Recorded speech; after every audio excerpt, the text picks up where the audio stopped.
Good evening and welcome to Hot Colleges of the South.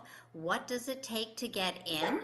My name is Ann LaFemina and I am with my colleague Ellen Balladares. We're going to give you a few minutes for everyone to start entering our program this evening. So we'll just take a few minutes. We do have a chat available to you where we will be encouraging you to ask questions as we go through.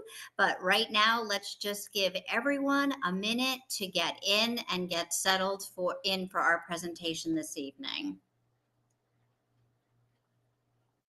And I'm just going to check our chat. Okay. Yes, so I'm actually just going to answer a couple of questions just before we get started. Yes, this will be recorded. And then someone is indicating that they don't see anything, Ellen. So are we showing everything on our screen? Are you able to see it now? Crimson College Consulting is on live with us, indicating that they don't see anything at this time. That is a technical issue that I'm not sure.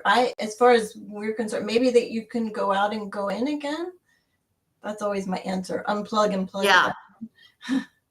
Let me ask, do you Are other see? people, as everybody else on here, seeing it okay? We have Oh, some. she said she's got it now. Got it. Okay, Good, wonderful. good. All right, good. We want to make sure that you are engaged and ready to go with our presentation. So I think with that, we're going to get started. So just to sort of go through our introductions again, my name is Ann LaFemina, and I am joined this evening with my wonderful colleague, Ellen Balladares, who is so terrific in joining these projects with me, and I'm just so happy to always collaborate on anything with her. So good evening to Ellen. We are educational consultants from JRA Educational Consulting, and we are so excited to bring this, what we hope will be a unique presentation this evening titled Hot Colleges of the South. So Ellen, would you please continue with the next slide? So for tonight's presentation, we are broadcasting live through Facebook and YouTube. Go ahead. And for tonight's presentation, we do have downloads and additional materials for you where you can find these additional materials at scorewebinar.com, www.scorewebinar.com. We will be sharing that link a little bit later. And so we will be giving you information about what colleges look for in high school students just generally so in part of their application process, ways to make your application shine. We're going to be talking about the SSAR report tonight, so that might be something new for you to learn. And then, of course, the links to the 8 colleges that we'll be focusing on. And then we also always encourage our students and families to make really good use of the GPA calculator, and we'll talk a little bit more about that. So, Ellen, please proceed. All right, so for tonight, we intend to discuss the growing admission trends at colleges located in the South. We want to introduce you to 8 colleges located in the Southern region, and we wish that we could talk about more because there are a plethora of amazing colleges in the South.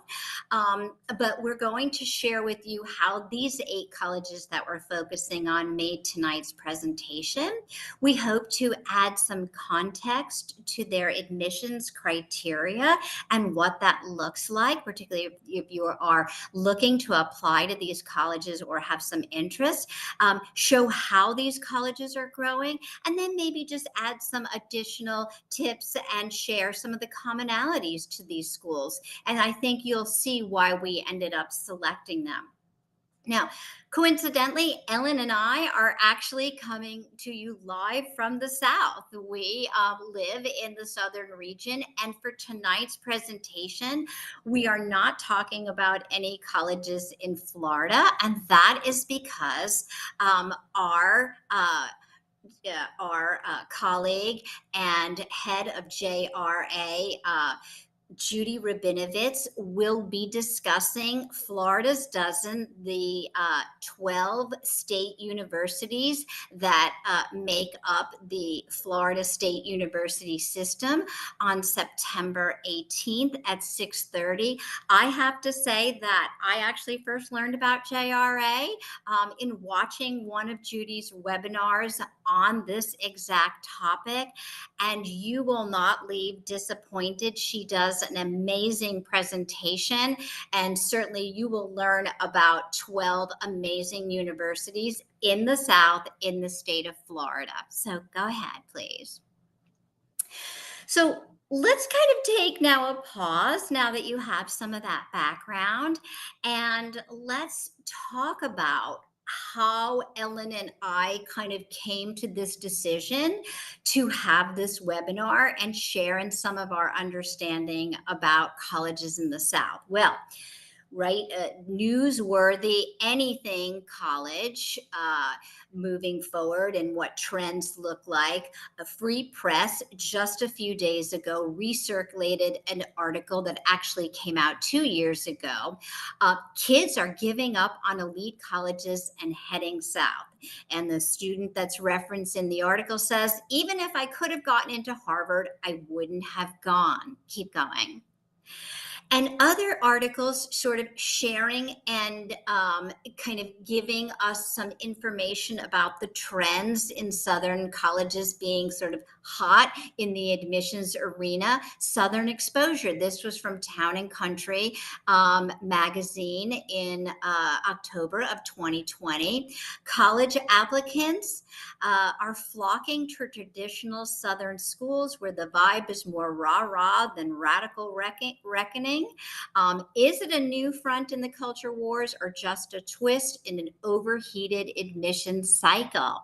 And even furthering that, WCNC broadcast television station in Charlotte, North Carolina, has a segment called Connect the Dots. They run that for about an hour and 30 seconds. And just not too long ago, in the spring of 2024, their featured segment was on elite students shifting from Ivy schools to Southern schools. So we're really seeing a lot of this in the news. Keep going. Additionally, Forbes in 2022, in an article about trends in where students are applying, indicated that there was one of the most significant areas of increase in applications was in the southern states. And they saw a rise of 15.5%. And also, we are not really going into the Southwest region. That might be more considering Texas, but they too have seen a tremendous increase in applicants. Go ahead. And just before I go any further in just sharing a little bit more of our background, we do want to say that we are open to your questions. We hope that you will put them in the chat. We think that a lot of questions will be coming up throughout our presentation tonight. Once we go into presentation mode, we can't always see the questions, so we will take a little time as we go through and try to answer questions during this webinar, but we will definitely set aside time at the end to address any of your questions. So, right, Ellen and I, as consultants, we are also looking at the Common App data. The Common Application is the tool that most students use. I think last year over 1 million applications went through the Common Application. This is a central application with over 1,000 colleges. It's the one-stop shopping of the college application process. And we do look at the data and trends. And you can see here that Southern colleges at the very top tipped the scales with over 301,000 plus applications over the 2024 cycle. That was a plus 7% increase in Southern colleges gaining applications. And I'm ready for my next slide. Additionally, other data shared over time in the Common App did actually show that the public universities seem to be the ones that were really getting the largest applicant pool in the South.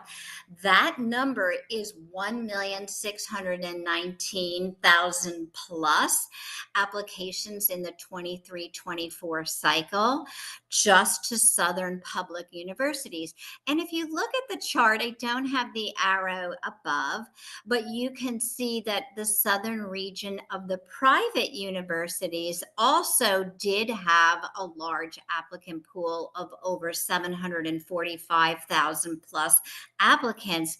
And even though that was not the highest as compared to the Mid Atlantic region for those private schools, it did rank third of the 6 regions shared in the data.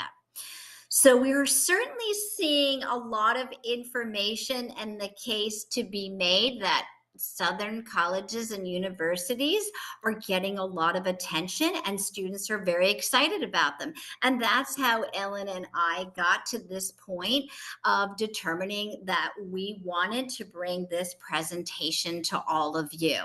And at the end of our presentation and throughout our presentation, we will also be sharing our email addresses. We do encourage any of our participants to reach out following the presentation if we didn't get to talk about something or you wanted further information on any aspect of this presentation. We welcome you to email us at Ann@JRAEC or Ellen@JRAEC. And here we go, meet the colleges. Here are the 8 colleges that Ellen and I will be sharing information about this evening. Appalachian State University, Auburn University, Clemson, the University of Alabama, University of Georgia, University of Mississippi, University of South Carolina, and the University of Tennessee. Go ahead. So here they are, just located right in the South. And so, how did Ellen and I come to kind of look at these colleges? And so, our decision to share is that not that we have any favoritism to more colleges over others, but actually kind of based on the data, the things we've been reading, and then just with our own students and families that we've been working with, we've noticed that these are colleges over the last few years that a lot of students would say to us in either initial list, in putting their initial list of schools that they're looking into, or adding to colleges as they're going through the process. These were sort of the top 8 in which we found through our practice and our understanding that we're really seeing a keen interest in these universities. But we want to make perfectly clear that we are very much aware that there are incredible colleges and universities, not only in the South, but all over. And we encourage you to always find the best fit for what is you are looking for in your post-secondary education. So go ahead. So, what is kind of the draw when we talk to students, and when you hear students talk about why are these colleges attracting a significant, increase in applicants? Right, you've heard about sort of Southern hospitality and charm and the campus culture, but kind of going back to that article that I referenced early on, students are looking maybe for a little bit more of what's perceived as a laid back feel, just the allure of the South, the things, the culture and the community, things that are offered there, the beautiful landscapes, mix of historic and modern architecture, right? Where you do see those beautiful brick colonial buildings mixed with modern facilities. And I think that students are also finding that there's a great community feel, whether it's a larger campus or a smaller campus, known for sort of fostering a strong sense of community, a supportive environment, lots of numerous student organizations, and lots of opportunities to get involved on campus. Go ahead. And right, we're very much aware that this is not unique to just Southern colleges, but just also trying to give you some understanding of the draw of what students are sort of seeking. And why this area in particular is growing in the applicant pool. And right, so sometimes, you may think the South and that it's very hot or that it's near the beach, but actually there's, as you're well aware, there's a lot of geographic diversity here in the Southeast. Not every college is on the beach or has, extremely hot weather all year long, maybe more so here in the southern region of Florida where Ellen and I are. But Carolina, University of Carolina is relatively close to the coast and can be seen as a coastal school. App State in the Blue Ridge Mountains. So if you love the mountain area, this picture we are showing here is actually the University of Alabama is on a beautiful river, the Black Warrior River, with a beautiful walkway throughout their campus, very serene. And then again, Auburn University is in the eastern Alabama plains. Keep going. I think, additionally, we see things that are attracting and students to the South. It might be things like the cost. The in-state tuition benefits are always going to be a huge deal for students of any state, right? That typically can be the best value for your education, being able to get that state tuition rate. But also we're finding that even for out-of-state students, many of these schools are offering merit-based scholarships or additional scholarships for a variety of reasons that can make the attendance of coming to a school here in the southern region even a little bit more affordable. And also there are some contrast and comparison to the cost of living of some of the colleges in the southern area, or obviously, as we know, different regions of the country can be a little bit more expensive or less expensive to live. And I think that the southern region has kind of been a draw for a lot of students because it's typically been viewed, not all, but a little bit lower in cost of living than other parts of the country, making it just a little bit more affordable overall, right? When you think about students not just only attending the campus, but what they're doing outside of the campus. It's not uncommon for students to live in a dorm for the first year or two and then move outside of the dorm and live in apartments in the towns and cities. And the cost of that can greatly vary from place to place. Go ahead. Now, right, Southern colleges are no different than other colleges, but some of their standout features, we have many large public universities in this area. Many of our Southern institutions have significant research programs.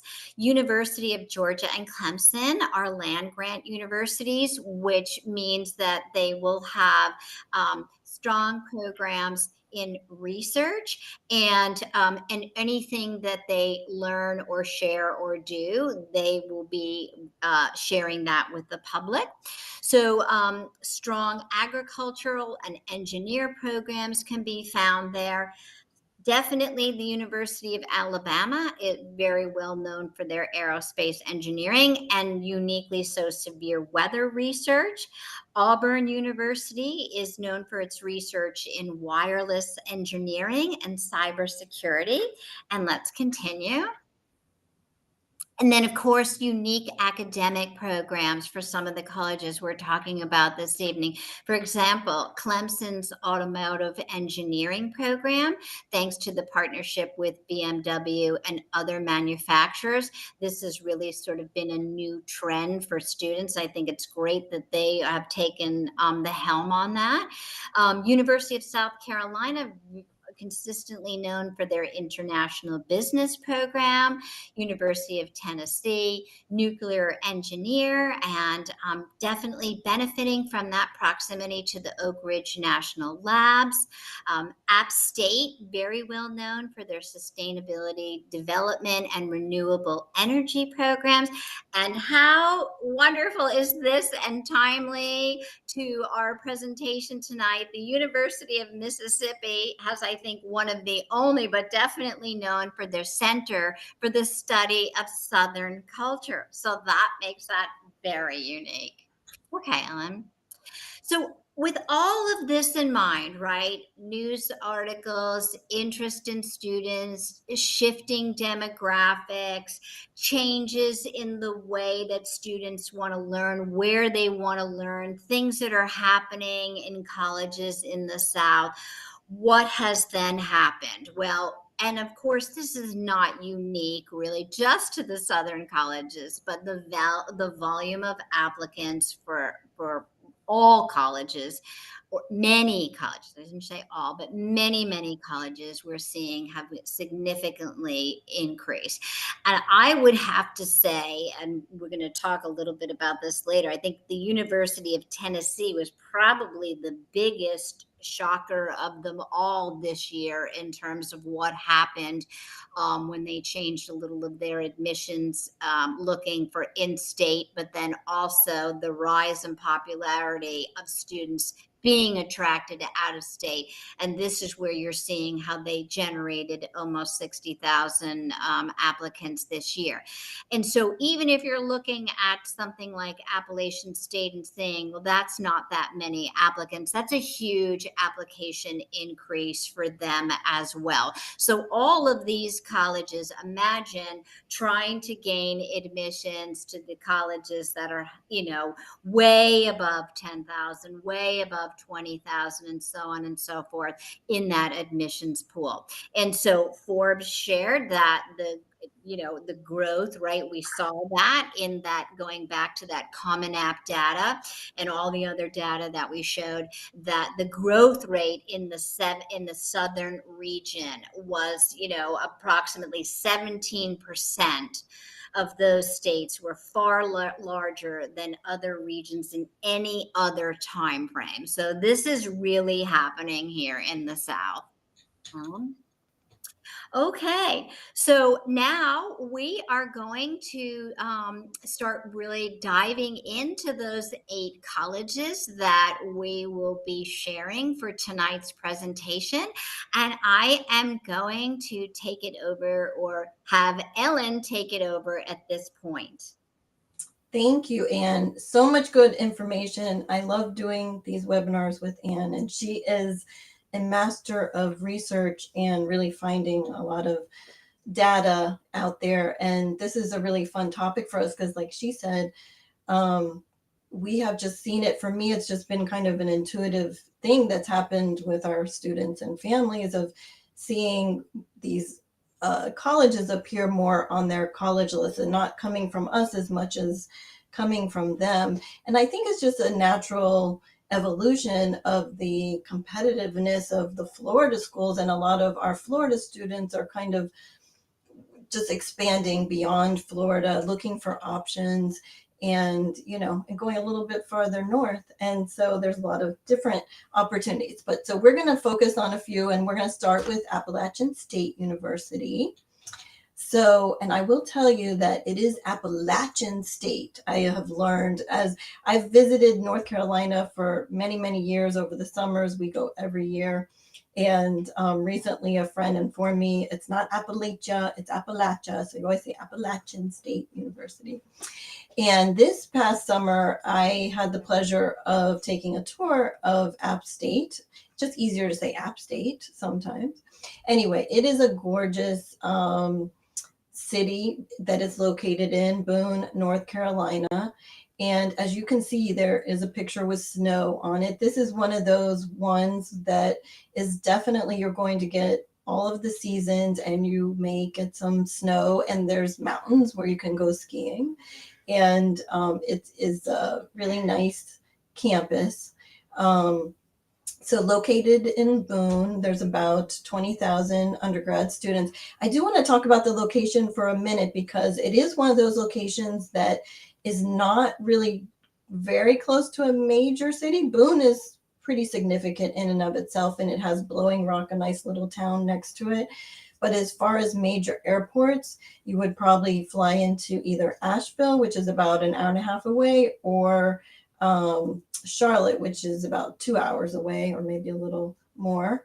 So it's a little bit not easy to get to, but I think they're kind of proud of that too. So whoever comes to Boone really wants to be in Boone, and the students really love being there. It is a lot of North Carolinians. As you can see, 19,000, over 19,000 are of the student body is from in-state, while only about 9% come from out of state, but they do have a lot of other states represented, and I believe that number is probably growing. It is one of the schools in the University of North Carolina school system, and it's the third largest. They do like to pride themselves that the class sizes are a little bit smaller, the 25 on the average, 16 to 1 student to faculty ratio.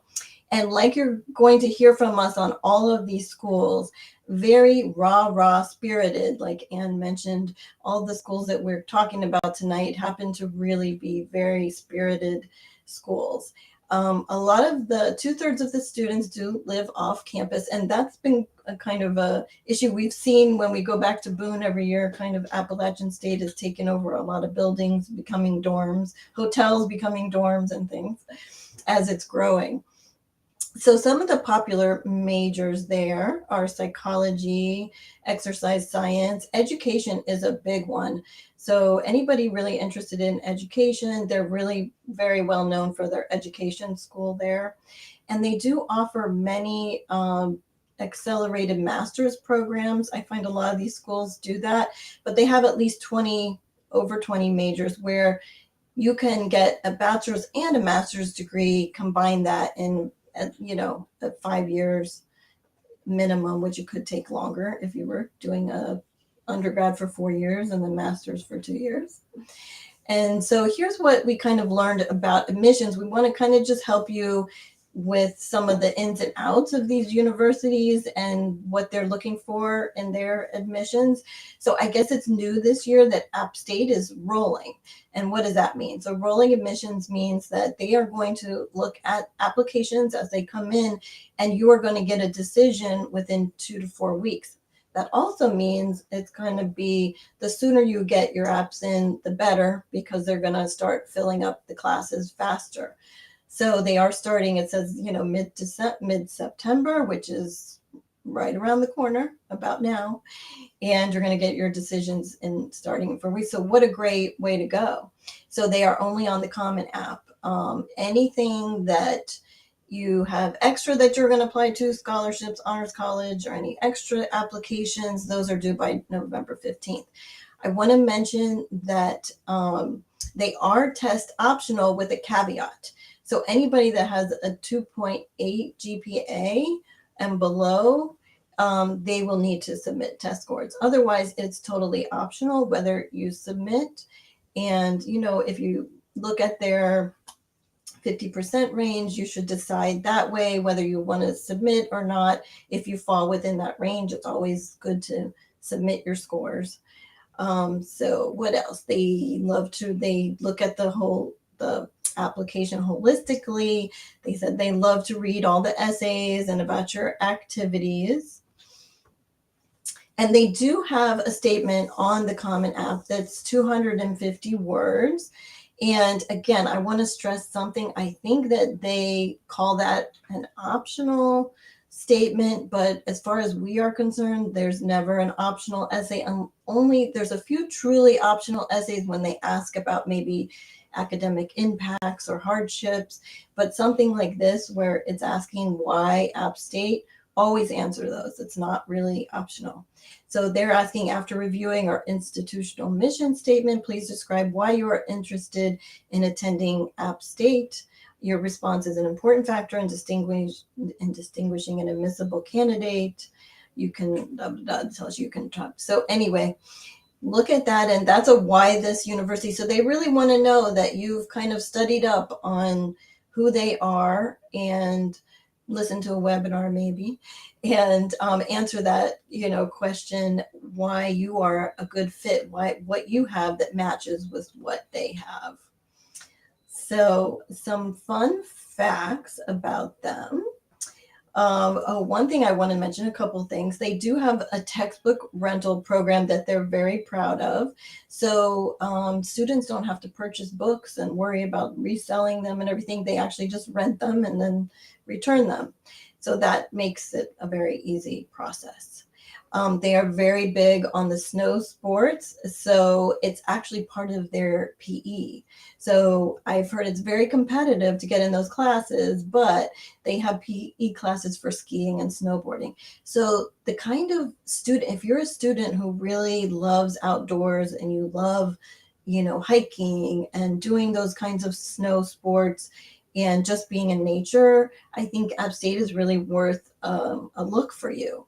They also are very much community oriented, like Anne mentioned, that Southern hospitality. And they kept mentoring because, I don't know, they're just a very tight community. Anybody that needs anything, they're there for each other. I know I got lost on the campus and somebody was very nice to show me around. So they're very friendly and helpful.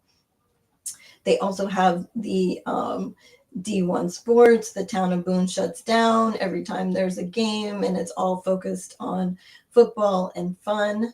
The mascot is Yosef, the mountaineer. The mascot's name comes from the mountain talk term for yourself. And the idea is that if you're a fan, friend, or alumnus of the university, you have a heart of black and gold, you are Yosef. So again, the 4 seasons are there, but like I said, a warm, welcoming environment. So it's kind of hard to imagine that, me in Florida, that it does snow like that, not so far away from us, but North Carolina. So anyway, it is, I think that's really fun, is, for wherever you are, to at least get all those seasons and some beautiful snow. And that's all I have right now on App State, and back to Anne. So throughout our presentation, when I talked about that we'll be weaving in some commonalities, every so often we're going to be giving you a fun fact. And our first fun fact, which I think is probably pretty obvious with all these colleges, but absolutely something we should address, is that all of these colleges are known for their sports teams. Absolutely, football being probably the biggest commonality in all of them. Division I teams for everything. And I think that part of the draw for a lot of these colleges is, again, when we saw that news article, the Ray Ross. So when a student says to me they want school spirit, they want big sports, they want game day experience, I think this is why some of these colleges made the cut for our conversation tonight. I do have to say that a lot of the schools that we're talking about, pretty much all of them, have amazing athletic facilities. So modern, up to date, wonderful facilities, great alumni support. So you don't even, when you go to their games, and for a lot of their activities, you're going to see not just the student body, but the alumni very involved. And so I think there's definitely, when we think about these schools, having them be those Division Ones, having them be those big school spirit schools, but then also really having some great accolades in just their athletics department, just stand alone. Each one of these schools has a strong reputation in that. And yes, we are moving on to Auburn University, located in the state of Alabama. We have two schools from Alabama this evening, both very, very popular and definitely huge rivals when they play each other. Lots of very fun, school spirited campus on each, both bringing lots of their enthusiasm when they play each other. But right now, we will focus on Auburn. So, this was a school that I've definitely seen. I can remember guiding students several years ago, and the applicant that I used to feel very confident in saying Auburn would be I was confident in that their profile would be aligned for Auburn and that they could more than likely get in. I definitely have shifted some of my perspective on that, and that is because of the rise and increase of applicants last year, having over 55,000 applicants. About half of them offered admission, so they're about a 46% admissions rate. However, the criteria to gain admissions into Auburn and what that looks like has changed dramatically. And they're getting a lot of attention for their strong programs, their Southern college feel, and obviously they have a claim that they are among the 10 for the happiest students in the country. Keep going, Ellen. So it's not unusual for colleges when they see these things come out in Forbes and US News and World Report or other such well-known college reviews, Princeton reviews, when they get an accolade like that, they're very excited to share that accolade. And I think that a couple of years ago, App State also had that accolade, as Ellen shared, about that community feeling. So Auburn is located in Auburn, Alabama.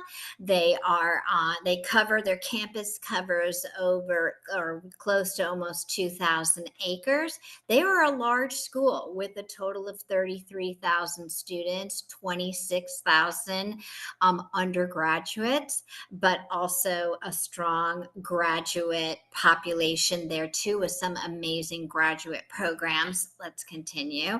And that's Obby the Tiger. That is their mascot. And you'll see him on all kinds of big campus-wide events. But again, over the last year, the application rate and the enrollment rate, which I think is another thing that we're not really addressing, but definitely should be talking about, is that's not only the applicant pool, but then the number of students that are saying, we're in and we're coming. And so they saw a 2.6 increase just from last year, but over time, there has been a huge increase of not only applicants, but students committing to go to the to Auburn University. So we definitely are seeing that, and they were very excited over historically how that new increase has been impacting their campus community and culture. And so this is why I think Ellen and I will hear more so than not that we want to add Auburn to our list of schools that we're applying to. Go ahead.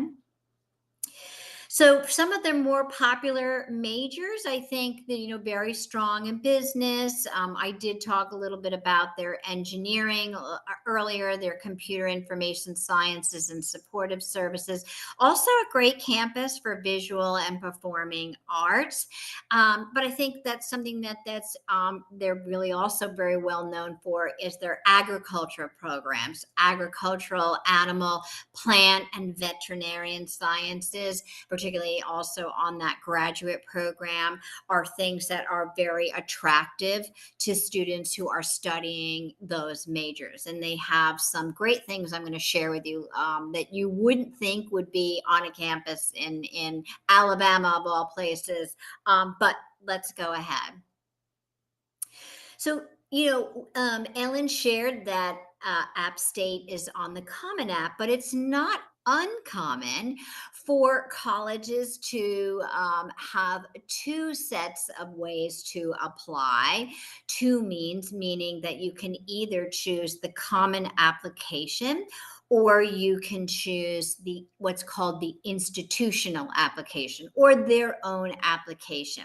So this is a question we always get, and it's, which one should I use and which one will be the better advantage for me, and and so the answer is, no matter which one you use, either or, both the Common App or their own institutional application is designed so that they're gaining the same type of information. The format's a little bit different, but basically you're being asked very similar questions. And so there'd be no reason for you to say, oh, when I'm applying to Auburn, I think I'm going to use the institutional because I have a better chance of getting admitted, or the admissions team likes that better. No, they do not. It's not about that. It's just that they're offering two tools for you to apply. But I do want to make this perfectly clear. One thing that the colleges will tell you and have told us: don't apply to both. So in other words, if you're applying to Auburn through the Common App, don't think that, oh, I should also apply through their institutional. In fact, that can kind of mess you up in having those double applications. So we always say pick one or the other. Okay. What I think is kind of nice too, Common App does give you that landing page that does share with you all the criteria for admissions and the admission dates and deadlines. But also you can go searching through the any institution's web page to learn about more specific information on how they will be reading. So Ellen talked about rolling, and Auburn does not have rolling. They have a series of dates. Now, Auburn is actually very unique in that they have these certain dates and deadlines, and then certain dates and deadlines for rollout. I don't think that's so uncommon, but to have so many is a little bit uncommon. So, and actually, Auburn has this very early mid-September. So we do have a few students who are geared up. If you really know that Auburn is the school that you love, it's you should really go for those earlier admissions rounds, but you have 3 rounds to go. And then once you get to that third round, if that's when you end up submitting by that mid-November or December, then you're really not going to hear for some time until February. And go ahead, please. Auburn is also they will tell you too that they read the applications from the earlier time a little bit different from the time that they read them in the later series of dates. And that is because if you are not admitted, but you are deferred because they may want some more information, or they're not quite sure, they like you a lot, but they're not quite sure if they want to make that decision yet. They do sort of have a little bit of a different read as it goes through later. I think it's even more beneficial in that little later read. But certainly not a reason to go later, but just if you are deferred, that can be very helpful. Now, Auburn is a test optional school, but just like App State, you want to be so careful when you see test optional, right? Or when you see test flex optional. Anytime you see these words, take a pause and do a deeper dive, because sometimes it doesn't just really mean carte blanche test optional. So for Auburn, you need a 3.6 or above to go test optional. Anything under that should be with test inclusive. And then the other thing you want to really be mindful of is really reviewing what the test scores were from the class the year before you, to see whether you are submitting those test scores. So let's say you're a 3.8 or a 3.9, but what was the range of the test scores that they did accept students with? And I think these are part of factors that you want to be considering, because if your test scores were lower than the mid-range profile, then you may not want to submit them. So I think those conversations about test optional.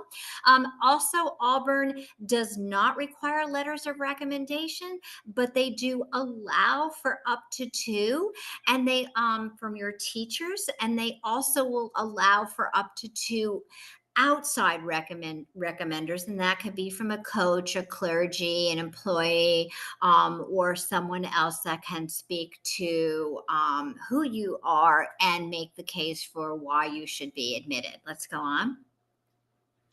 And again, this is sort of what Auburn is sharing in what they are looking for, and they really are. I think Auburn many years ago was very on that academic rigor and performance, meaning the test scores and that academic rigor. And I think they're still very, very strong to that, but they do also look for other areas in a more holistic review. But look at how honest they are in that. Really, they are looking at that academic performance right off the bat. That's one of their very first reads. And then your engagement and service, what you do in your community, what you do in your school. And for them, the Common App essay personal statement is optional, but they will ask you on the Common App before you submit, do you want to submit or have your personal statement included? And I think, you've written it for all these other colleges. So I always encourage students to say, yes, because you have it, and it's that opportunity to show who you are. Please continue. And again, this is I'm going a little bit backwards, but this was that preliminary academic review. So our initial review focuses on the classes and the GPA and the test score, and then they do that deeper dive. They do consider a mix of in and out of state students. They are also a land grant institution. Forgot to include them. I remember, Ellen, I said I knew there was someone else when we were chatting. And so they definitely are looking at the AP classes, IB, honors. They will all look at that. The courses that you're taking for senior year, no different than other colleges. Please go on.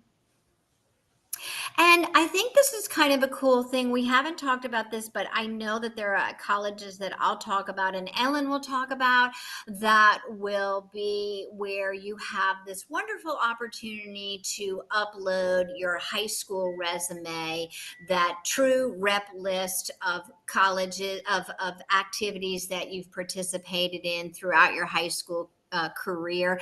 But what I loved about Auburn is they were unique in that they have given you a link to actually go to their career center to learn about how to create a resume. So that's a little bit of a different thing that you see here with Auburn. Keep going. Auburn has this really cool podcast series where you can learn about different areas of programming and majors.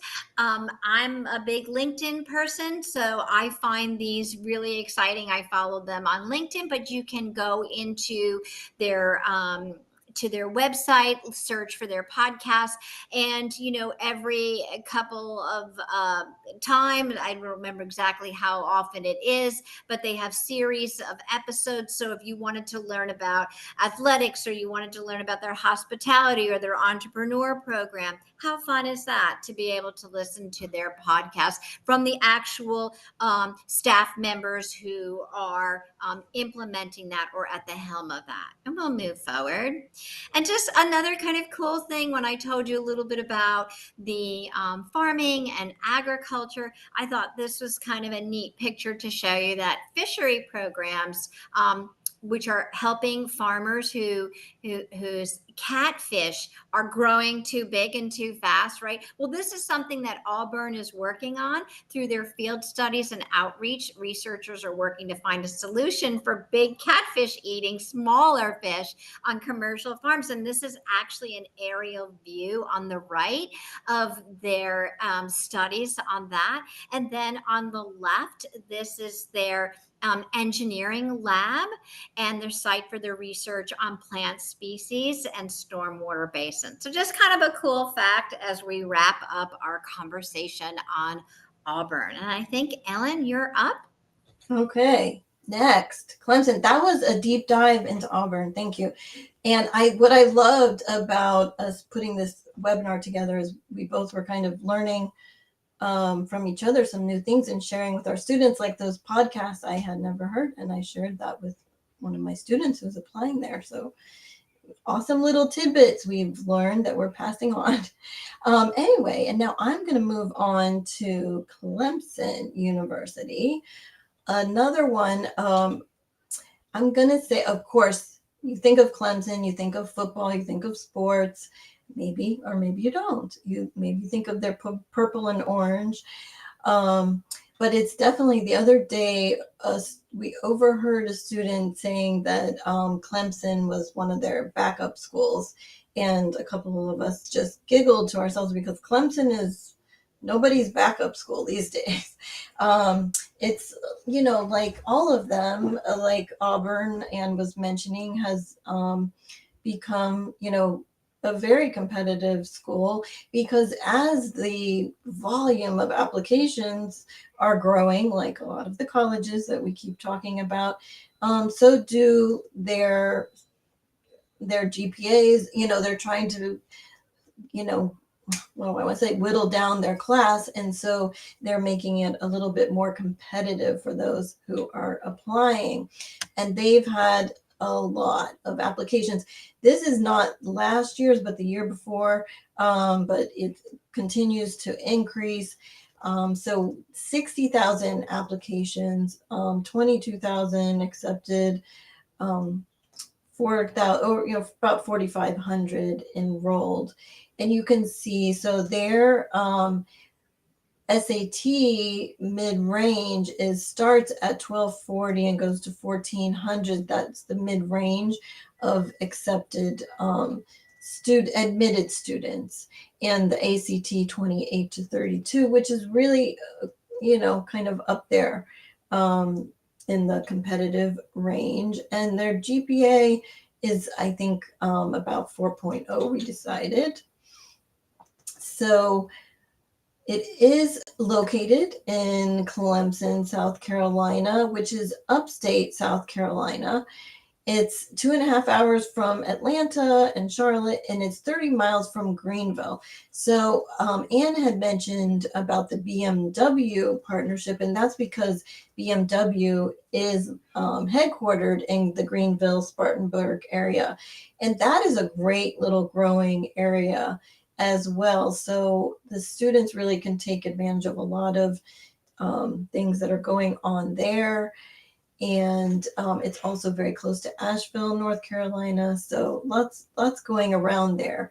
It's a big school, 22,000 plus undergrads.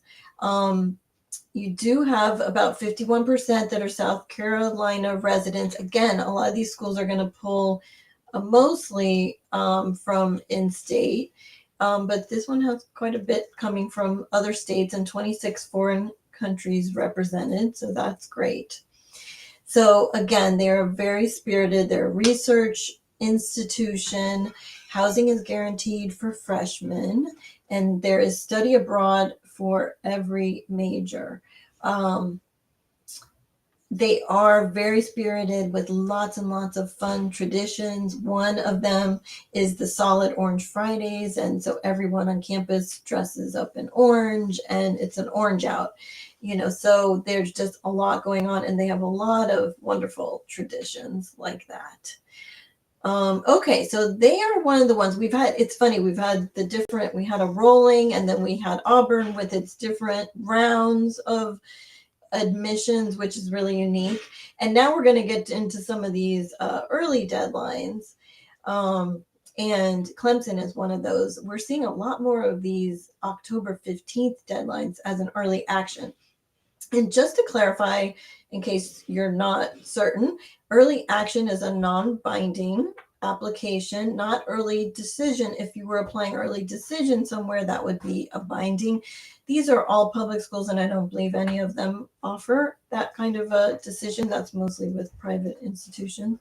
But the early action is a non-binding. But what it is you're saying to them, I'm ready. I've always known Clemson was on my list, and I'm getting my application together and getting it there early.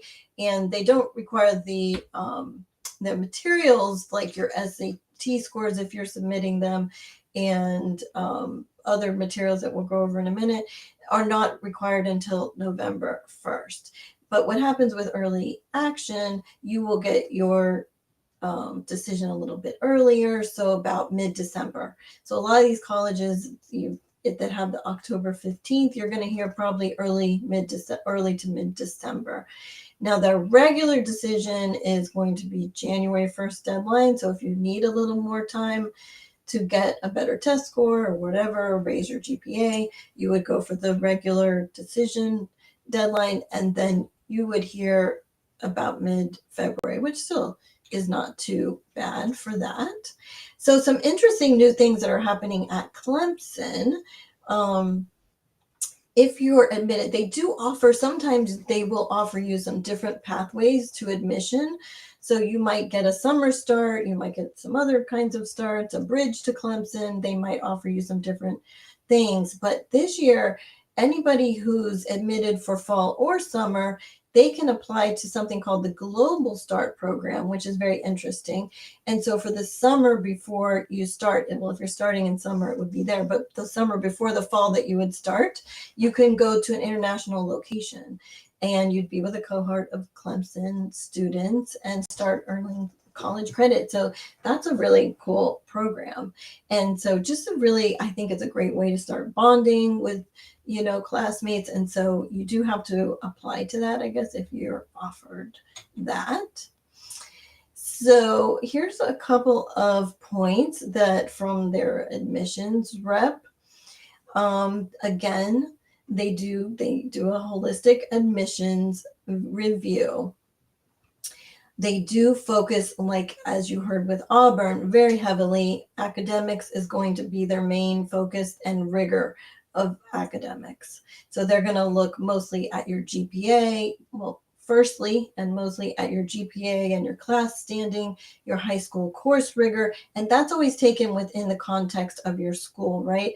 So they want to know within your school, did you take the most rigorous courses, or at least a good portion of rigorous courses that were offered at your school? The SAT and ACT are optional. Again, like Anne explained, if it can help you definitely if you have a decent score that falls within their mid-range to submit your score. They do, that just is another element that helps make a statement for your application. Now, an interesting thing about Clemson is they really emphasize that your major matters when you're applying. So this doesn't go for every school. And we're always asked this a lot about, well, what if I pick this major, and should I just pick another major because that's a popular major and then I can switch when I get in there? And what I say is that you have to really research each college, go to their admissions page and know how they admit and whether major really matters. For instance, with Clemson, it does matter. And some of them will tell you that it doesn't matter and you're able to switch and change until your sophomore year. And even though at Clemson, I'm sure you're able to switch at some point, it matters how you're admitted.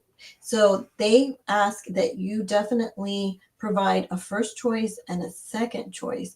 And whatever you do, some people would like to be clever and say, okay, I want business for my first choice, and I'm going to put business for my second because I really want business. They don't want you to do that. They really are going to evaluate you based on your first one. And if they can't fit you into that major, they're going to look at another major and they need a really second option for you. So you need to kind of, put a whole different option for them. So you get it just increases your chances of being admitted. Another interesting thing is, I know in years past, I've had students like, I have to get my Clemson application in like the first right away as soon as Common App opens, because as they tie it into the housing, and the first ones again get the best housing.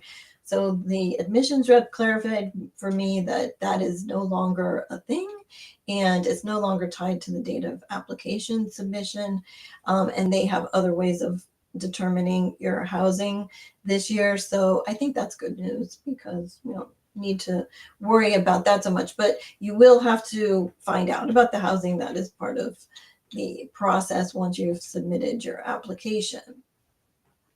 So they do have the opportunity on the Common App. You can use upload your resume.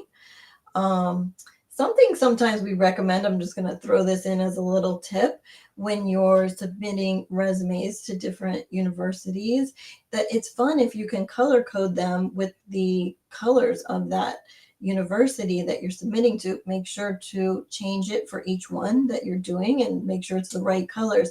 But you need to look up their official colors online. And you'll get like the official RGB. You'll have to look that up, and you'll get that exact color in what you're doing, and change, the bars on your resume. And if you're working like in Canva or something, it's pretty easy to do that, but it's a fun thing to do to show your spirit for the school that you're applying to, right? So just a little tip there. Now, another big thing about Clemson is they have this thing about, if you wish to submit your optional personal statement, you may upload it here. So I think what gets confusing about that is that they're using the word personal statement, and that's what we think of as the personal statement that is with the common application, which they also consider optional. And that would be your personal essay that you've written for the Common App. But what I got clarified here too, that, and we're always like wondering, do we upload our personal statement here, or is this something different?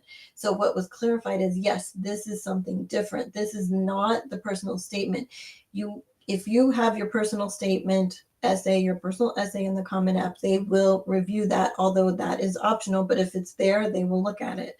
This place within the application is for you to answer if and only if you've had some hardships or some things that have gone with your academic grades, that maybe some glitches or whatever that maybe you want to explain. And so if you don't have any circumstances to explain, you do not need to do this. It is truly optional. But if you do want to do that, they ask that you just do something. It doesn't have to be a creative essay. This is just a very straightforward statement, what happened, and what you gained from it, where you are now, just to let them know that, this was a blip for you. So that can help in that situation. But that clarifies that. It clarified something for me. Also, we are going to be talking about, coming up, it's SRAR, SSAR, which are self-reported grades. And that is something that Clemson does require. So that is a separate form that you have to make an account with and fill out you'll need your transcripts and fill out each one of your courses through all your years. And then you link that to Clemson. And Anne, I believe, is going to explain a little bit more about that. I think that is all I have on Clemson right now. Yes, absolutely. So did you know, and just as Ellen alluded to, that Clemson University and the University of Tennessee are these SRAR schools, or SAR schools, where you will have to actually take the data from your unofficial transcript and import it to an online data entry form called the SAR report. And then once you do that, you will close that up, and that will be linked to your application after you submit your application. So the first step is to submit your application, but at the same time, you do want to be working on that SAR report. You want to make sure that it mirrors your transcript exactly. We'll move on from here, Ellen. And this is what this looks like, right? It's kind of like a common app where you are able to create your account, create your online transcript, and then add all the colleges that are on your list that require the SAR or SRAR. They are both intertwined. And from there, you submit, and you are able to have that transcript linked directly to the college. And of course, if you do choose to attend, then you are responsible for having that final transcript. And the nice thing about the SAR too is that in real time, so for example, if your first semester, if your school reports on the quarters or the semesters, and that ends at a certain time, and your review has not been released yet, you can always go into your SAR report and update. If you're taking online courses or grades that have come in, you can update that. So it gives you the ability to be, I think, in control, and I think also in a little bit more of a faster pace to get those updated grades to the colleges. So this is another element of the application process. And again, this is the SAR. The SSAR is where you're going to be going to, and the colleges will have this platform available to you. They will remind you, but again, this is another criteria in the college arena where you will have to have this information within the deadline. Some colleges may give you a little bit of an extended materials deadline, but basically this would be something that they'd want to see. So even if your counselor has submitted that transcript, they are going to want to see the SAR report. And so we're going to talk about the University of Alabama. And Ellen, I have been answering a couple of questions in the chat as we've been going on. And one of the questions that came up was about Greek life. So I think this is a great college to start that conversation. And if you have anything to add as you go through, that would be wonderful too. But Alabama is absolutely known for their Greek life. So I will talk a little bit about that. The question was also about rushing within the first semester. And oftentimes, particularly for the girls, they will come on the campus if they want to rush for Greek life, actually as many as 10 days earlier to get themselves ready for the full rush and tour of all the sororities. I can't remember off the top of my head how many the University of Alabama has, but they definitely have one of the highest. They're definitely known. They have absolutely, I've been on the campus of the University of Alabama, and they have beautiful Greek life housing. So many of the colleges do. Definitely it's something that is attracting a lot of students to that popularity of being part of a society on campus, such as Greek life. So we can certainly highlight that a little bit more as we go through. But roll tide. So the University of Alabama, that is their favorite phrase. You will see somebody who's wearing an Alabama, a crimson tide, the elephant, their t-shirts, anything like that. You'll see somebody pass each other. Roll tide is the very familiar expression that students say to each other. It's just kind of a hi and a recognition that you went to Alabama, you're at the University of Alabama. This is the Tuscaloosa campus. There are several universities of Alabama, but we're going to be focusing on the Tuscaloosa campus for this conversation. Certainly, the University of Alabama has an incredible accolades, and I think their programs are becoming stronger and stronger. They're getting a lot more attention in terms of their academic recognitions. Certainly, they are a big draw for national merit scholarships or national merit scholars because they do recognize that and provide incredible scholarships for students. They are a very high ranking scholarship institution based on GPA, can be considered for test scores. They also have great scholarships you can apply for after being admitted, but you are always reviewed for scholarships as an applicant. They have an amazing business program, online programs. Their nursing program is also very well known. They produce a very large, significant amount of Rhodes Scholars and other scholars that give you recognition going on to graduate programs. So there's definitely a lot of accolades beyond the Greek life and the football. So let's keep going. And there it is, right back to the football, because you really can't talk about the University of Alabama without talking about their historic record in football. But also, the University of Alabama is known for a lot of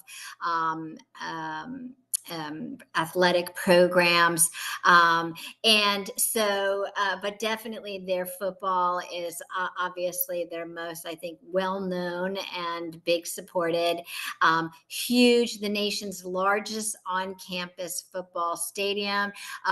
Definitely a custom of going to the football games is that the young ladies get dressed up. It's a dressy affair going to a football game, obviously wearing the school colors, and definitely a school known for lots of school spirit. Let's keep going. Now, this is another one of those institutions where they have their own institutional application, and you can find them on the Common App. Let's move forward. And the University of Alabama will continue to be test optional. They will continue to do their holistic review, but you can also submit your test scores for review to help enhance their review of your application. But they do want you to know that if you choose not to submit them, they still will very much be looking at your GPA, your performance within your core subjects, your academic honors or advanced classes. And they also are starting to look, I think, even more holistically than they had in the past. The University of Alabama's application was very streamlined, and it's still very streamlined, but now you can see if we move forward, Ellen, they actually have sort of worked a resume type question data entry into the application. So for example, they are asking you about your courses and how many of your dual enrollment AP or IB honors classes, how many are you taking them? They want to know very purposely your leadership and what that looks like. And you actually have to calculate the amount of hours and time that you've put into leadership activities. And then you have to describe what that activity looks like. A little bit more breadth and depth than we had seen over time. Keep going, please. Additionally, they ask you things like your honors and your awards. So where that Clemson or that Auburn or those schools where we were allowed to upload our resumes, we're actually sort of taking the foundation work of what we did in the resume, and Alabama is asking for you to actually enter that into their question specific section. So this is a little bit unique to Alabama. Their extracurriculars, they want to know, did you have any employment? And if you didn't, that's absolutely fine. But anytime you see these little red asterisks, I know they're sort of hard to see within the frame here. That means that that's a non-negotiable question. So when you're going through the Common App, you are required to answer those questions. And you can see that they are asking for not only just data and time and the calculation of time, but also a brief explanation of what you did within that time. Let's keep going. Okay, and so I do just want to sort of just finalize a little bit about Alabama too, just on that Greek life. Yes, it is definitely very popular. There are lots of opportunities for the girls. You do not have to rush in the first semester. You can rush throughout your time, and that's probably more traditionally so for all of the colleges here. So hopefully that gave you a little bit of not only Alabama and what's happening on their campus, but to answer a little the Greek life question for that too. Okay, and now the University of Georgia. Definitely another big Greek life school. University of Georgia. When I think about the University of Georgia, I graduated from the University of Florida. So this was always one of our biggest rivals. And one of my best memories, though, are those football games where we would go to Jacksonville and UF would play Georgia. It was huge, huge rivals. So again, big football school, beautiful campus with both, like, again, that Southern charm and some of those really colonial, beautiful Southern buildings combined with the modern, newer buildings. And you got to love UGA. So there's been many generations of the Bulldog, UGA, who represents, the Georgia Bulldogs. And he's a very popular guy, their mascot. So again, University of Georgia has become, over the last several years, increasingly more competitive, getting, like we've said, the applications have risen, but their criteria are getting higher and higher as they're attracting really high-level students. So their 2024 rankings, they're pretty consistently been ranked, but 47 in national universities is high. Number 20 in top public schools, 138 in one of the best value schools, and that's U.S. News and World Report. It's really one of the oldest schools, founded in 1785. So the main campus is in Athens, Georgia, which is about 70 miles northeast of Atlanta. It's a big school with 30,000 plus undergrad students.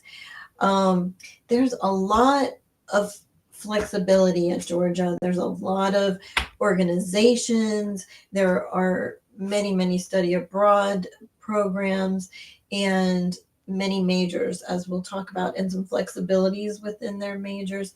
So they do offer quite a bit for their big school. Again, Division I sports in the Southeast Conference, and lots of sports, not just football. They have 9 men's varsity sports, 12 women's varsity, and lots of national championships.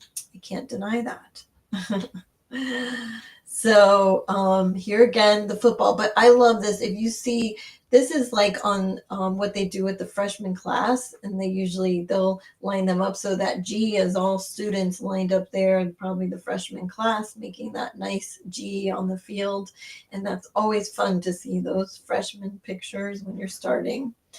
So here's some of their admitted student profile information. They had 43,000 total applicants, with 15,900 total admits, 37% admit rate. But what we want to talk about with that admit rate, and we're going to show you on another slide here, is you have to be careful when you see those admit rates, because again, these public schools are taking a lot from their state first. And so it may be higher for the in-state people than it is if you're coming out of state. So if you're an in-state person, you can take that 37% percent rate. But if you're coming from Florida or another state, it might be just a little bit lower for you because there are fewer.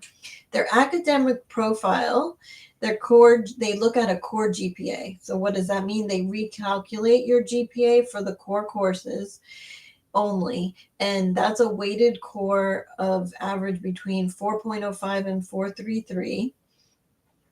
And they look at rigor in your courses. So most of the students within the middle, 50% of admitted students had 8 to 13 AB or IB or dual enrollment courses.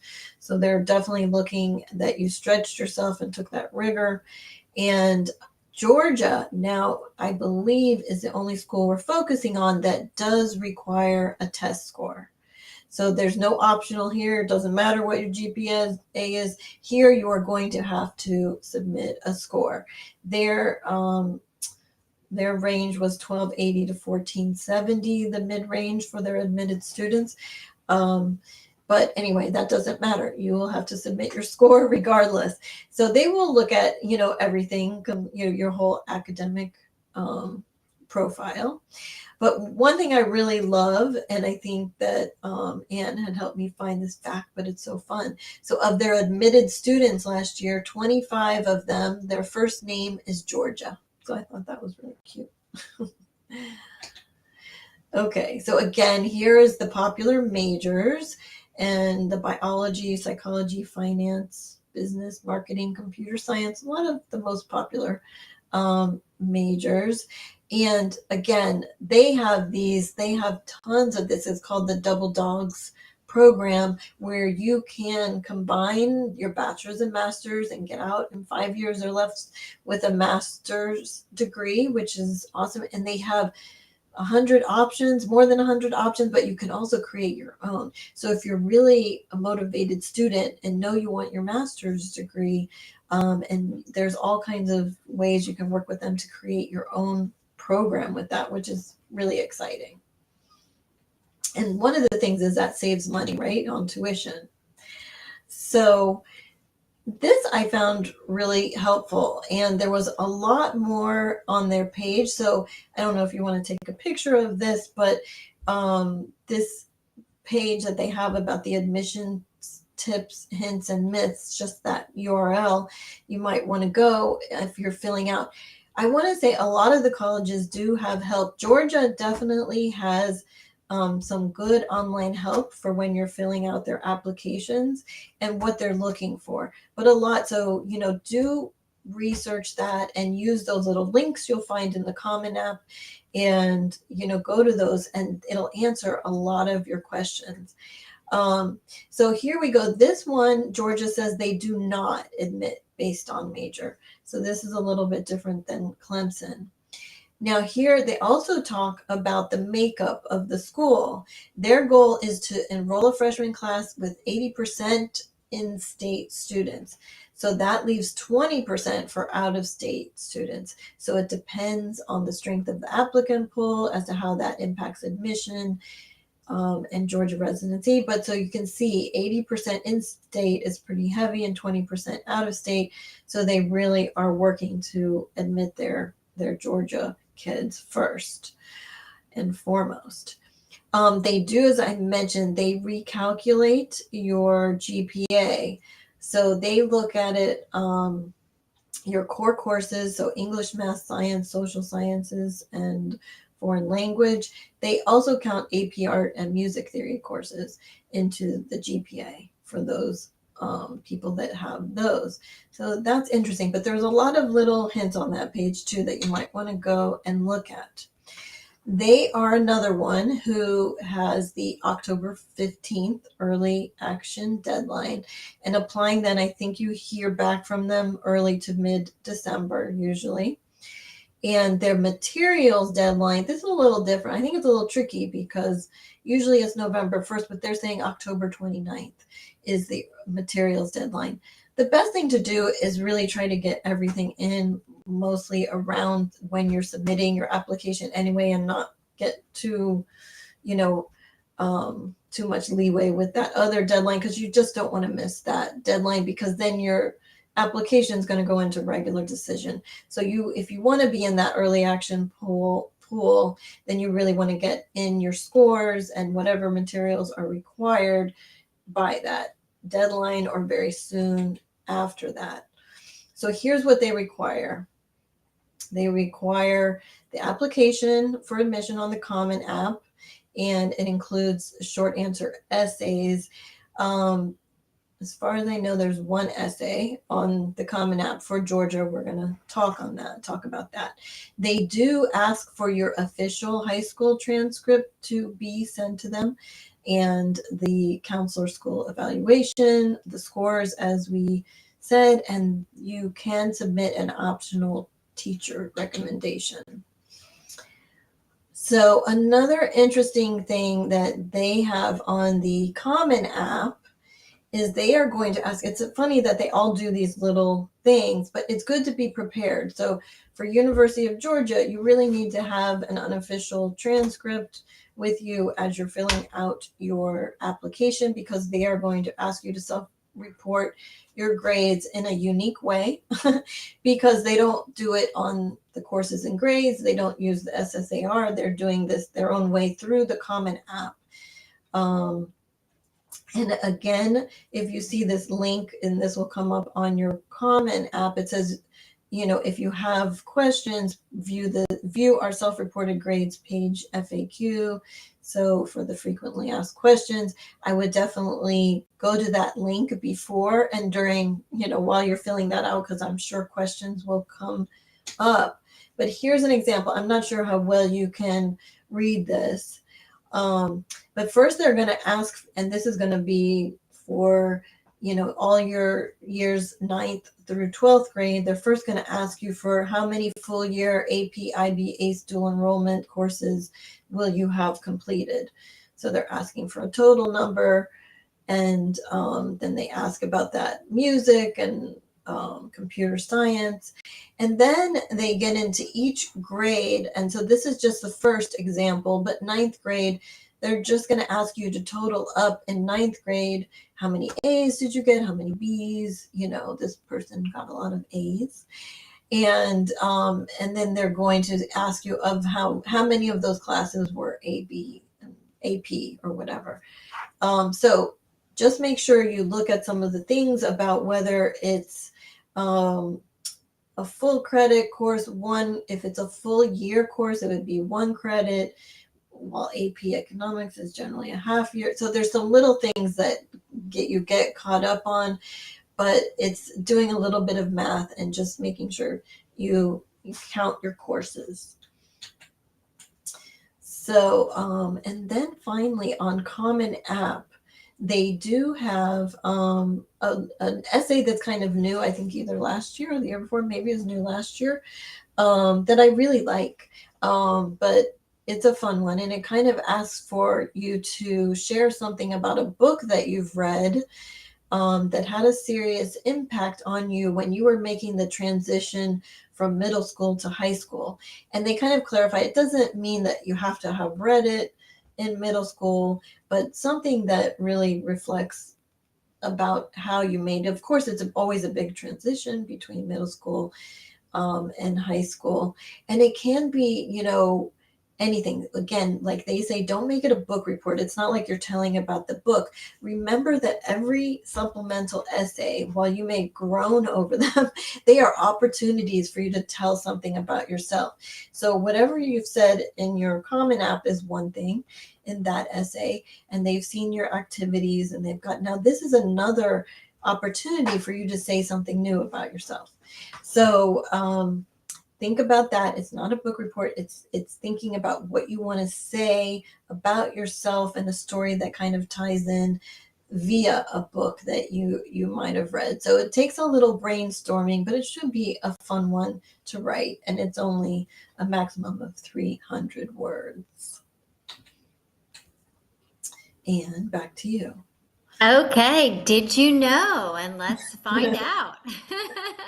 So this actually came up in the chat a little bit about which schools, what the admissions rate were or are, and kind of what that looks like. And so you can see that we do have a nice, comfortable range of colleges here where their admissions percentages are higher than others and those that are lower than others. So definitely a lot of variation in that. By the way, this webinar is being recorded. So certainly if we're going fast through some of these stats and details, you absolutely will be getting a copy of this recording. But you can definitely see, I think we've definitely talked a little bit about this throughout each college, but we did want to show you that what that sort of mid 50% range was in test scores, GPA, and admissions rates. So let's move forward. And now we're moving on to the University of Mississippi. And we are ready. Okay. So the University of Mississippi, there are 8 universities of Mississippi in the state of Mississippi, but we are focusing on the Oxford campus, probably their most well-known campus.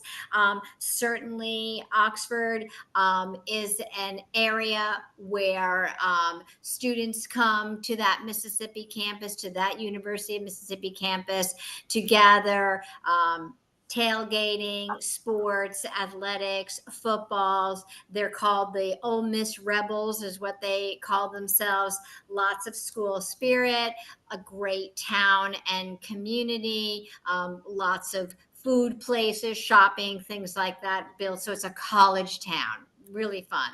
And obviously one of their most sort of well-known phrases is that instead of when I talked about Alabama, Roll Tide, they're hotty toddy.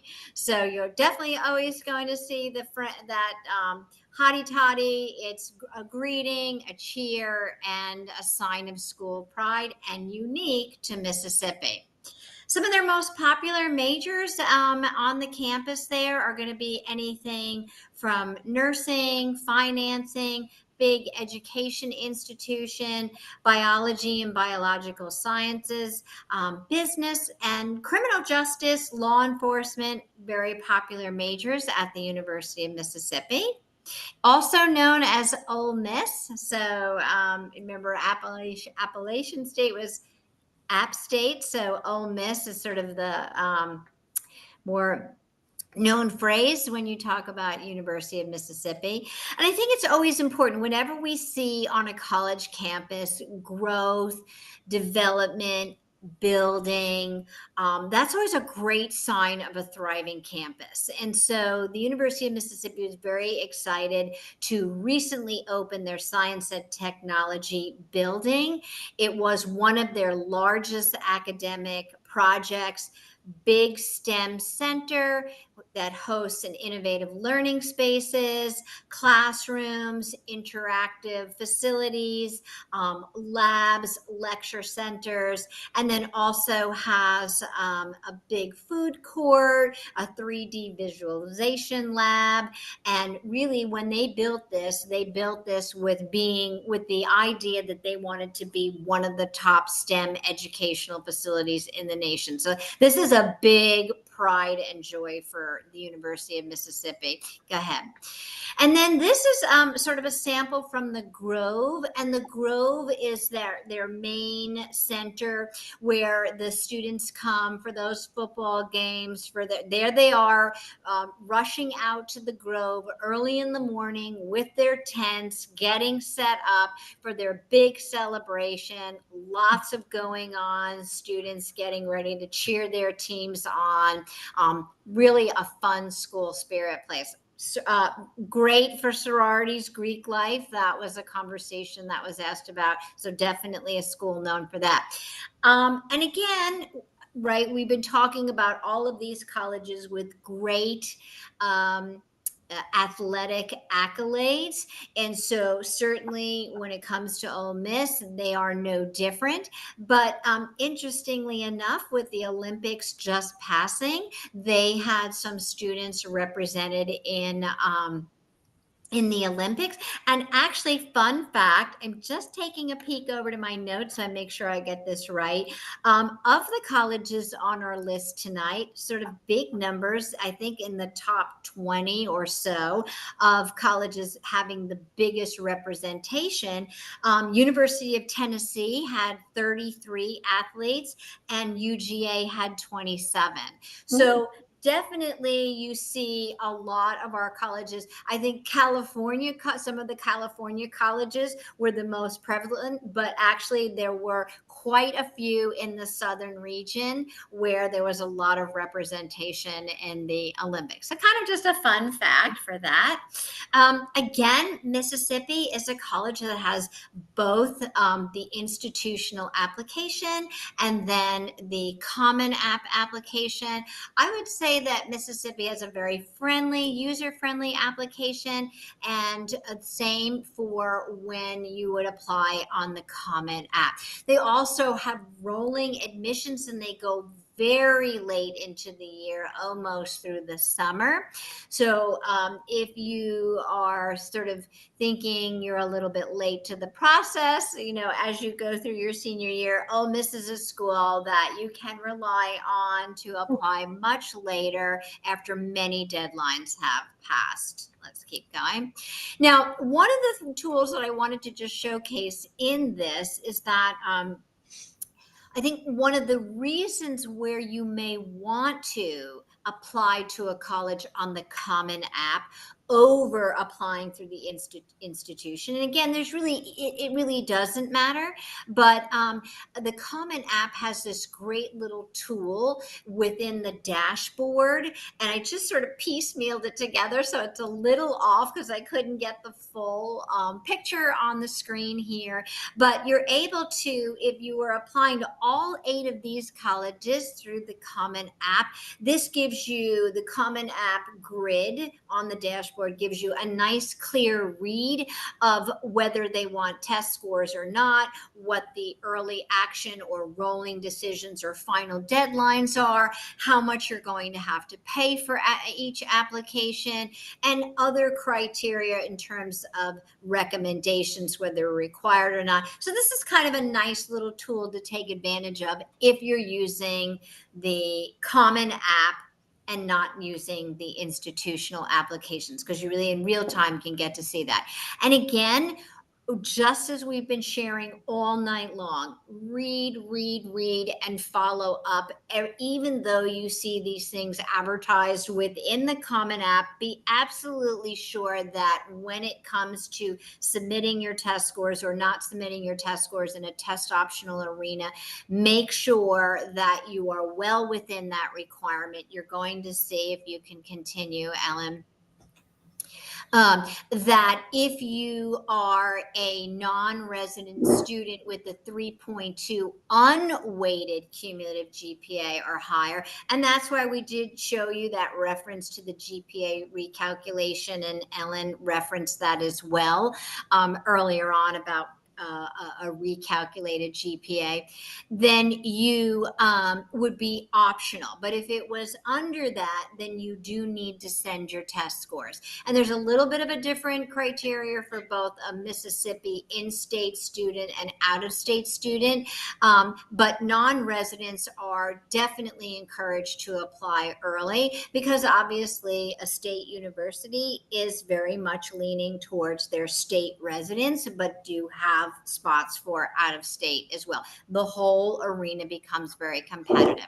And then again, this is an idea of their test score range. And so if you were going to go test optional, or you did want to send your test scores, we always say that, to look at, again, as I shared, what the profile of that admissions was in both ACT and SAT, to determine whether your test scores will help you additionally so in a review or not. And we can continue. Oh, And that is it for the University of Mississippi. Just did want to say that their application on the question side, where Ellen shared, I think in the past with UGA and Clemson and others, and I shared additional things that they are asking for, and the college specific section of Mississippi, very streamlined, only a few questions, no supplementary essay. So a very doable and friendly application for sure. nice. We like that. Okay. Yes. All right. So the University of South Carolina. So we are getting there, folks. This one and then one more. So the University of South Carolina, another spirited school, another really, I think it's in, this really has the Southern charm that I think we were alluding to there. It's a really wonderful little town, Columbia, South Carolina. They have other campuses, but the main campus is in Columbia, South Carolina. So this was just published that they hit record enrollment as for this fall semester. So their enrollment surpassed 38,000 for the first time. And says of the 7,200 freshmen enrolled, 3,800 are 52% are South Carolina residents, and that they received a record number of applicants this year, 52,000. So I apologize if you hear my doggy barking in the background, but he does that sometimes. So there he is. Anyway, so some facts and figures about the University of South Carolina. Again, it's in Columbia, South Carolina. So where is that exactly? Like Anne mentioned, it's a beautiful location, kind of near the coast. There's a lot of, again, kind of an outdoorsy person might love Columbia, South Carolina, because there's lakes and rivers, and you're not too far from the coast, and a lot of hiking and beautiful parks and things. It's about only 20 minutes from the Columbia Airport. There's 100 plus majors, 12 schools, and they have a top ranked honors college, which I'm going to focus on a little bit because for them, that's really one of their big things that they're proud of. And their honors applications is a big part of University of South Carolina. So they are also international business is their have been consistently ranked number one, and did mention that that's one of their most popular majors. And then after that, you get nursing, public health, and they even have marine science, again, because not too far from the coast, so marine science is big. But I know nursing is a very big one there. So with their growth, like Anne said, it's a great thing to see that a university is committed to their expansion and growth. So they're going to be thriving and around for even longer. But they have this is out August 23rd, 2024. They kind of updated their master plan, and they've committed to all these improvements that they're going to make to their medical campus. I think they're building like a new medical school building. They are improving the dorms and some of the student living things and some other, it's a very vast plan that I'm sure is going to take years. But like Anne said, when you see that building and growth on the campus, it's a fun sign because you're part of something that is going to be here for years to come. So again, they're very focused and have lots of opportunities for very motivated, high achieving students that want to be at a big university, but also get a more personal experience with their education. It's almost, they describe it as a little liberal arts college within a fun rah big college, right? So there's a few different programs. They call them all the Carolina Elite programs all together, but I'll kind of touch on what they are. So I'm going to start with the one on the right, the capstone scholars. You actually don't apply for that at all. That is when you submit your application. They are going to automatically decide if you fall under that category, invite you to be a capstone scholar. And a lot of that is just focusing on experiences beyond the classroom, experiential learning. So taking, your major and really doing some fun things and living within the community of other capstone scholars. And that's the thing with all of these. I think they're all living communities together. The top scholars are going to be a very distinguished merit award for really top ones, and that is an application, as well as the South Carolina Honors College is an application, and I'll show you a little bit more about how that happens. So applying to the Carolina Elite programs. So once you submit your application, you will get an invitation to apply to, you may get the invitation to apply if they see your criteria meets that kind of criteria to the South Carolina Honors College and to the Top Scholars Award program. The other thing, again, you would be automatically considered for the capstone. But if you don't get the invitation, you're also invited to email them to request an application. And I believe you can also apply once you're already in school as a, sophomore or junior, probably. So the only difference of the required materials for the honors programs, well, the honors college is going to have an additional application, and there's going to have there are going to be 2 more essays and another personal interest statement. And plus, you'll be required to submit a letter of recommendation with that. So just going back to all students applying, again, we have another October 15th early action deadline. So you would apply early action, then you would find out early to mid-December. But if you do want to apply to the Honors College and the Top Scholars, you would definitely want to get your application in that early action deadline, and then get those other applications in no later than November 15th.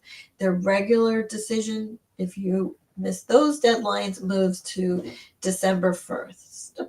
December 1st.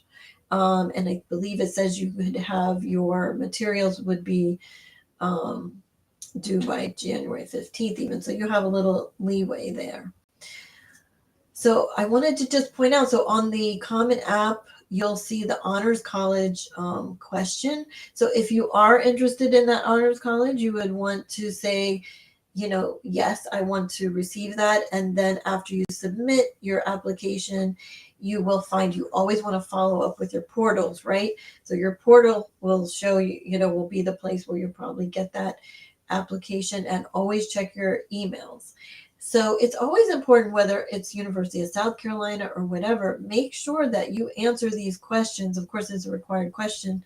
But if you're interested in the Honors College, you press that yes. Sometimes something will appear right on your application that you have to fill out, and sometimes it's just telling you that you're going to receive something later. A quick thing I just also wanted to point out was that the difference, criteria. So just for South Carolina residents, you have one criteria on the SAT, which is 1110 to 1320. Non-resident, it bumps up a little bit. And then capstone scholars bumps up a little bit, and then Honors College even more. So you can see where those things are falling into. And the GPA is the same kind of a thing. Another note on majors. It's funny because I seem to be getting a lot of the ones with the majors. Again, they are very adamant about you choosing 2 majors. So again, this is where you want to really press that yes button, because if you say, it kind of leaves it If you don't press that yes, you're not going to see the option to fill out a second one. So definitely indicate, yes, I wish to select a second choice major, unless you really, really, really are only going to that school if you get into that first major. But you want to give yourself more chances. And so I would press that yes, and then fill out your second chance. And your second option for your major there. And always go to their website and research, about the majors. You're probably going to be surprised at some of the things you might be interested in majoring in that maybe you hadn't thought about that they offer. Another thing on the Common App application for them is they are actually going to ask you to upload an unofficial transcript.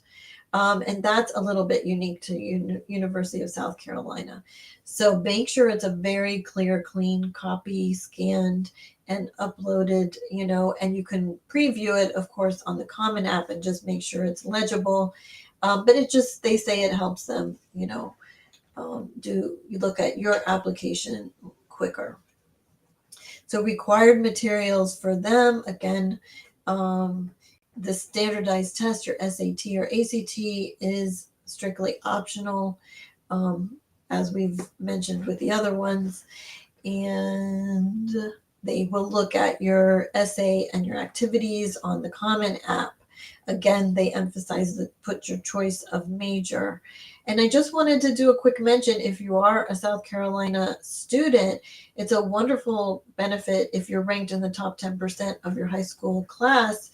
You will be directly admitted to their Columbia campus. So that's really a nice perk for their South Carolina high school residents. And I think that's it. Okay, and so ready, did you know, our last did you know, that all of the colleges on our list tonight do have honors college programs. And so each one of them are different, whether they're an automatic evaluation, whether they're an application within your application or a supplementary application after you submit, but they all do have wonderful honors programs. And I do think that Ellen, in describing the honors program at the University of South Carolina, really did a great job in sharing with us what an honors program looks like, additional accolades or merits of those programs can be sometimes an honors college dorm, right? Living and learning communities are big things on campuses. So if you're a part of the honors program, then you might be have that opportunity to live on the in the honors dorm.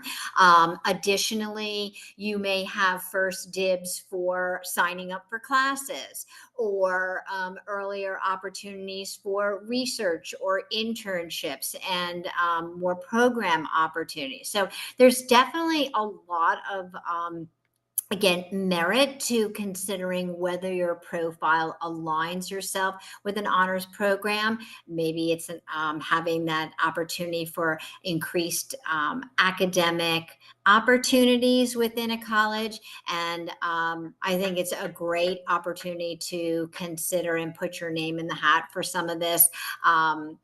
Within an honors college program, because there's certainly a lot of value in having that, experience as part of your post-secondary opportunities. And so finally, we are ready to talk about the University of Tennessee, which I think was really the college that drove a lot of this. This was a big year in the last year for the University of Tennessee. So they implemented an in-state guaranteed admissions policy to help retain their state's best students, right? And so what happened as a result for our recent incoming class, the out-of-state admissions rate dropped to 23%.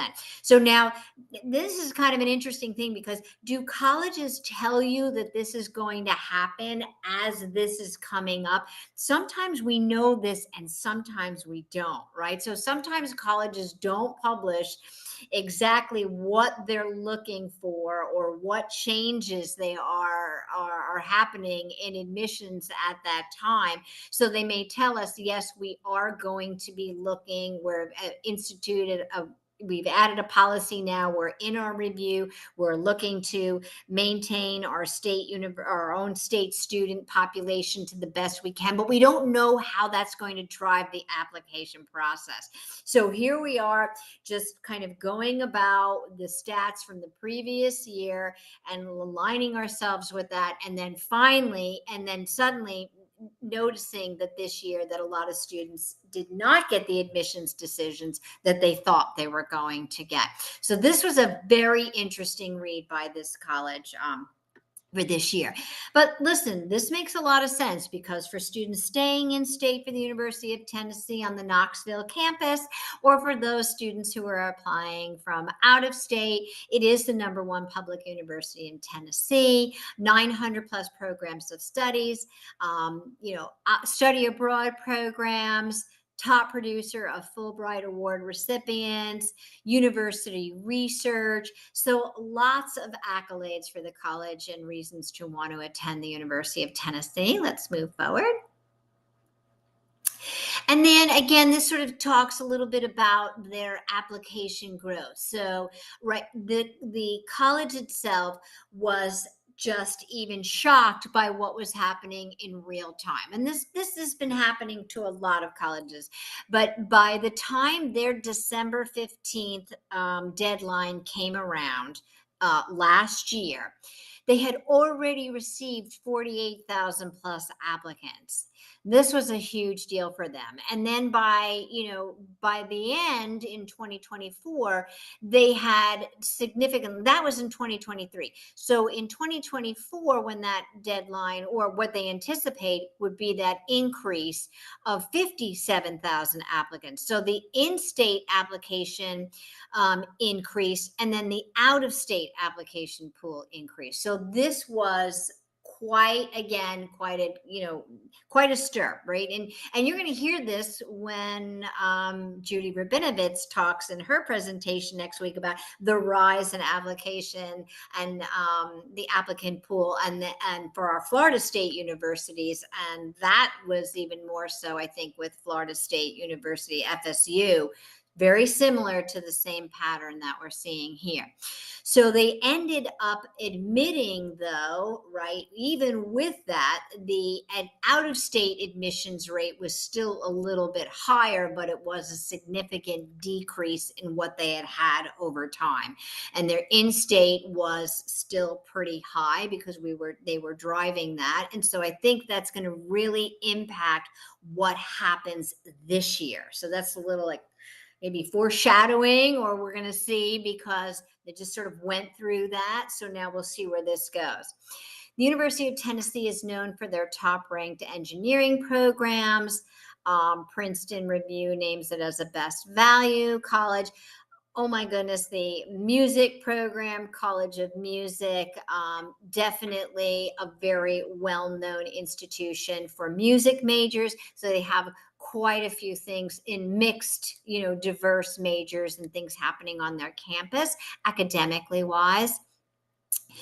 And so, the University of Tennessee does do a holistic review in their admissions. But again, just like all the colleges, the one thing they're absolutely looking at first and foremost is going to be the rigor of your high school curriculum. That is definitely the first entrance. And they're looking at your transcript, your courses and grades, your sequence over time. Have you improved? Academic progression is what that is all about. The standardized testing, and then adding in any of the extracurriculars that you've participated in. Let's continue. And so they are on the Common App.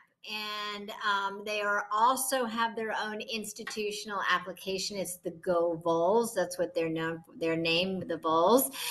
So here we come again with that college that has two choices here. They do have one required essay, and they are that SSAR reporting school, self-reported academic record, as we talked about earlier. Also, letters of recommendation and a support supporting statement can be optional.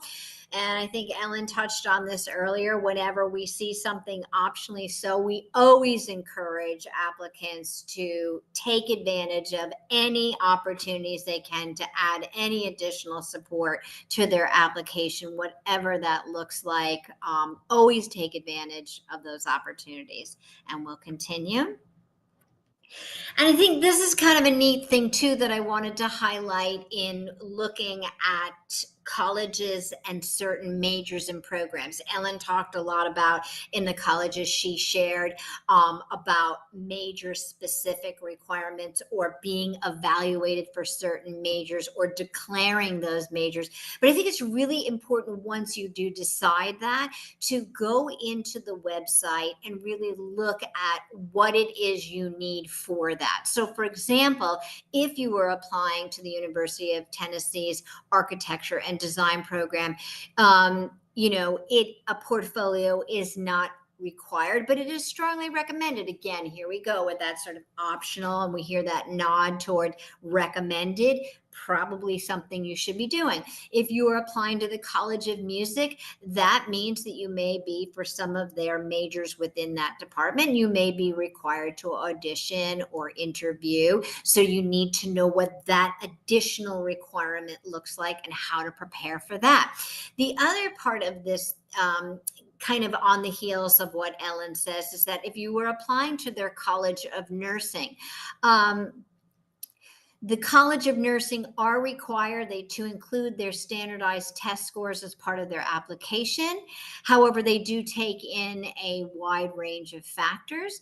But in 2024, the freshman direct admit pathway into the nursing program, meaning that some nursing programs or other programs, even so, you can be admitted and start your coursework towards that major. A direct admit can also be a way that a college has a cap on a certain major program, and or you are admitted at the time that you apply, and you can't then start college and then determine you want to go into nursing. So that is something that you really want to know about if you were deciding, I'm not sure about nursing, and maybe I'll go to the University of Tennessee and then determine I want to start nursing. That might be an impacted conversation because of their direct admit. So we're always encouraging you to read the fine lines, print rather, and navigate all of this as you go through it. Let's keep going. Here's another example, and I chose to highlight this through the University of Tennessee. Their pre-pharmacy direct admit program has also a GPA and a test score requirement that may not be within the mid-profile range from their last year or at any time. So what they're sharing here is that if you want to apply to that direct admit program, you absolutely must be within that range for that program. Additionally, the College of Engineering also asks students to meet certain math score requirements or to show that on the ACT or the SAT. And so they also want you to have, might be a calculated GPA. So these are programs that when you're applying to not just the University of Tennessee, but other schools, we really need to be mindful of not only do I want to be applying for that major, but is there any unique and specific criteria that I need to be aware of within that major or program of which I want to be evaluated in. And the University of Tennessee is growing and growing and growing, just like so many colleges we've shared here. One of their big, exciting and in-works growth is in their nursing building, right? Kind of mirroring what I said about their nursing programs and accolades for that. And then they just opened up their College of Business, a full new institution on the campus that the school is very excited about in terms of their business programming. So at this moment, that is pretty much, I think, our full, review of our 8 hot colleges of the South, among many wonderful institutions in the Southern region. We are going to open up the chat and just take a quick look if there's anything that we did not answer here. I do think that we did answer all the questions, but if anybody has any additional questions, please feel free to add them. We're willing to stick around and answer any additional questions. And throughout our webinar this evening, I did share our email address, and we certainly do not want you to shy away from feeling that you could not email us at any time with any questions about the colleges tonight or any other universities, anything you'd like us to add context with. And we are so super excited at JRA. We have an incredible year planned out of really exciting and informational webinars coming up throughout the year. They are all recorded. All of our webinars come with downloads. Remember to go to SCORE webinars to get the downloads from our presentations tonight. So we are very excited about having these opportunities to bring this to you. And I do see that I think there is something that has come up, Ellen. So is the required essay? Yes. So that is the personal statement within the Common App. And do all schools use a holistic review? Okay. I might just give you my opinion, then maybe Ellen, we can end on what you, so, yes and no, right? So a holistic review, right? Some colleges, I think, do tend to be, even though they're looking at the Common App, holistic can mean a lot of different things. I think a true holistic review can also include the supplement of a lot of other materials, anything from letters of recommendations, to adding additional supplementary essays, to maybe the resume, could be portfolios, it could be other additional reviews. So I think, yes, I think, colleges do a holistic review, but I think there are those colleges that are known for more really of the focus or the start of their review being that from your test, from your academic record, and then perhaps your test scores. So I think holistic is a little bit different when we think about per college. Would you agree, Ellen, on that? I totally agree. I think that the majority of colleges do like to say that they're doing a holistic review, though. Absolutely, absolutely. But I think that as defined by what colleges will allow in additional materials adds to a further or more enhanced holistic review. Yes. If Yes. you looked at the Auburn, right? If you remember earlier, I showed the chart. The 3/4 of that chart was really based on the academic profile. So yes, they are holistic review, but 3/4 of that in their admissions review was based on what you're presenting in your academic record. And then if you're submitting your test scores, what that looks like within that range. Oh, I think, okay. So the question was, we said that University of Tennessee requires an essay. Is that the personal essay, the 650 word, or do they have another essay?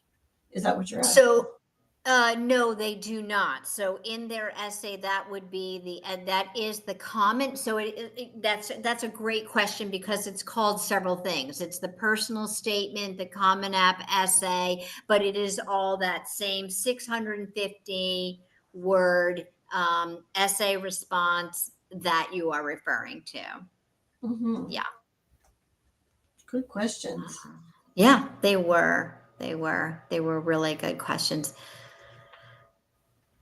Okay, well, I think, Ellen, that seems like a wrap for our hot colleges of the South. Ellen, thank you so much. It was so fun to work with you as always. Oh, And thank you, Anne. This was wonderful.